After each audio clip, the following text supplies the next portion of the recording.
이번 국세청의 세무조사는 최근 새롭게 뜨고 있는 업종과 또 매년 호황인데도 상대적으로 검증이 부족했던 이른바 관리 사각지대를 겨냥했다는 점에서 의미가 있습니다. 취재기자와 이 부분 조금 더 짚어보겠습니다. 이한승 기자 나왔습니다. 이 기자, 네. 우선 유튜버가 세무조사를 받은 적이 있습니까? 그리고 국세청이 왜 유튜버 같은 이 1인 방송을 좀 이번에 주력해서 겨냥을 한 걸까요?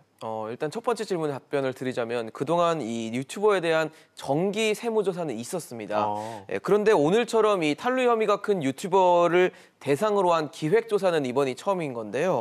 5월 종합소득세 신고가 예정이 돼 있기 때문에 이를 앞두고 신종 고소득자도 예외는 아니다. 이런 경각심을 좀 일깨워주고자 앞서서 이번에 세무조사를 실시했다는 게 국세청의 설명입니다. 그렇군요. 그러면 앞서 리포트 보도에서 봤던 것처럼 이게 소득을 아예 신고하지 않은, 그러니까 영원이라고 신고한 유튜버를 찾는다고 보면 되는 건가요? 물론 말씀하신 대로 사업자 등록을 하지 않거나 아예 소득 신고를 안 하는 유튜버들도 있는데요.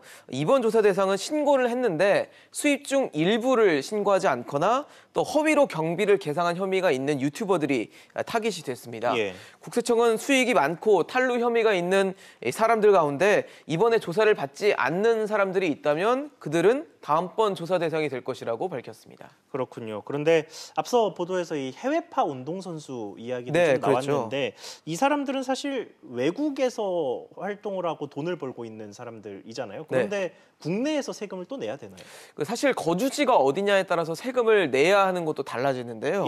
해외파 선수들 같은 경우는 국내보다는 해외에 체류하는 기간이 더 긴 선수들도 많습니다.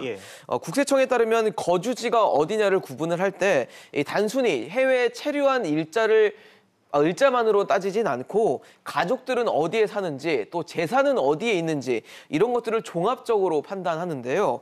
만약 이런 과정을 거쳐서 해외 거주자로 판명이 된다면 국내가 그러니까 쉽게 말해서 우리 국세청에다가 세금을 낼 필요는 없고요. 그렇군요. 국내 거주자로 판명이 되면 해외에서 거둔 소득까지 포함한 모든 소득에 대해서 국내에 신고할 의무가 있습니다. 그렇군요. 그러면 다시 조사 쪽으로 좀 돌아와서 이번 국세청 조사는 구체적으로 어떤 절차로 좀 이루어집니까? 우선 한국은행이나 관세청 같은 데서 있는 정부의 그 과세 자료와 또 금융 정보 분석 정보 등을 근거로 조사를 하고요. 또 동일 업종 간의 비교나 자금 흐름을 분석하거나 또 탈세 제보를 활용해서 혐의를 입증하게 됩니다. 이 같은 과정을 통해서 고의적으로 세금을 포탈한 혐의가 포착이 되고 확인이 된다면 국세청은 조세 범칙 조사로 전환을 한다는 방침입니다. 통상적으로 이 포탈세액이 5억 원 이상이면 검찰에 고발을 하게 되고요. 5억 원 미만이면 벌금을 추징할 수 있습니다. 그렇군요. 이 기자 이야기 잘 들었습니다.